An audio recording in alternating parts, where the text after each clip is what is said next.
11 फेब्रुवारी 2025 national highway 66 आंबेडचा bridge, Ambed Khurd 12वीची परीक्षा आजपासून चालू झाली। सर्व विद्यार्थ्यांना माझ्याकडून शुभेच्छा की तुमची परीक्षा चांगली जाऊ दे। आता येऊया मुद्द्यावरती। ही गाडी दिसते तुम्हाला, बघा ही गाडी नेक्सॉन।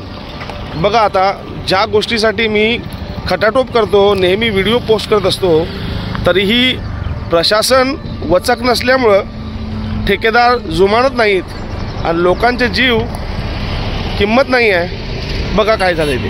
हा रस्ता येतो मुंबईकडून आणि जातो गोव्याकडे।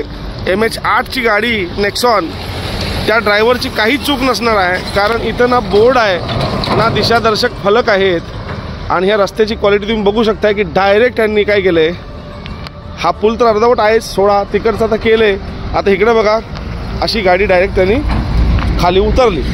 त्यांची चूक नसेल, माणसाला वाटते रस्ता एवढा चांगला आहे, गाड्या येतात सरळ जातात। इथं बोर्ड असला पाहिजे, कारण इथून त्यांनी डायव्हर्शन दिले त्या रोडवर जाण्यासाठी। आणि चिंचोळा मार्ग फक्त शिल्लक आहे। इथं ह्या चिंचोळा मार्गावरती कसा माणूस ट्रॅव्हल करेल आणि अपघात होण्याचे चान्सेस जास्त वाढतात। प्रशासनाने बघितलं तर पाहिजे की काय चालू आहे, इथं कसं काम चालू आहे, सुरक्षितता असली पाहिजे, सेफ्टी बॅरियर नाही आहेत, ह्यांचा सेफ्टी ऑफिसर कधी दाद देत नाही कुणाला। अवघड प्रकार आहे सगळाच। आता शिमग्याच्या अगोदर मला वाटतं हे करतील सगळं, पण तो पण थांब। लक्ष द्या जरा, राज्यकर्त्यांनीही लक्ष द्यावं की त्यांचे अधिकारी बरोबर काम करतात का नाही। लोकांचा जीव फार मोलाचा असतो, गाड्यांचं नुकसान होते। आता या गाडीच्या नुकसानीला कोण जबाबदार आहे? बरं त्यांचे इन्शुरन्स आहे म्हणून बरं आहे हो, इन्शुरन्स नसतं किंवा काही झालं असतं किंवा ही गाडी ह्या दगडांचं इथं काय काम आहे हे सगळं काढलं पाहिजे ना त्यांनी। हा रस्ता केवढासा शिल्लक ठेवला आहे, कारण काय शिल्लक ठेवायचं? जाब विचारणारा कोण आहे का नाही? कोणी नाही आहे, आणि त्यामुळं असे अपघात होत असतात। चला आता मी ही गाडी काढणार आणि बघूया काय फरक पडतो का। तुम्ही लोक हा व्हिडिओ शेअर करत नाही, शेअर केला की सामाजिक माध्यमांचा दबाव पडतो राज्यकर्त्यांवर, अधिकाऱ्यांवर, आणि मग कामं मार्गी लागतात। आपण मतं देतोय पण जाब विचारत नाही। जाब विचारला पाहिजे।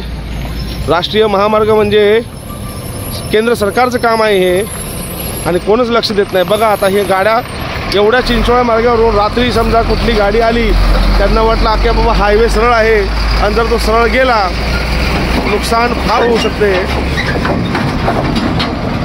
बघू आता काय फरक पडतोय। अन्याय करणाऱ्याजवळ जर तुम्ही न्याय मागितला आणि तो जर न्यायमूर्ती असेल तर न्याय मिळेल का?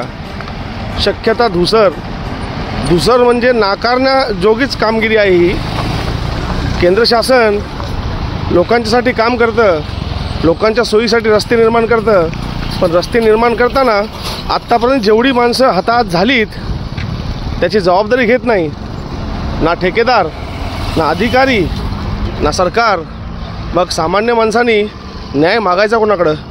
मुक्काम पोस्ट आंबेड खुर्दचा पूल जो निर्माणाधीन आहे, काम पूर्ण झालेलं नाही आहे, सगळंच अर्धवट आहे, लेन चालू केलेली आहे, समोरासमोर गाडी येते, चुकवायला गेला की अशा खड्ड्यामध्ये गाडी जाते आणि मग नुकसान होतं। दगडावरती गाडी आदळल्या, फॅमिलीसोबत होती, कुणाला काही नुकसान नाही आहे, पण गाडीचं नुकसान झालेलं आहे।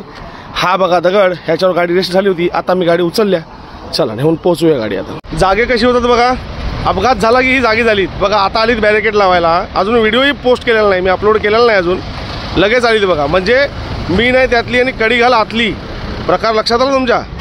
असा प्रकार आहे हा।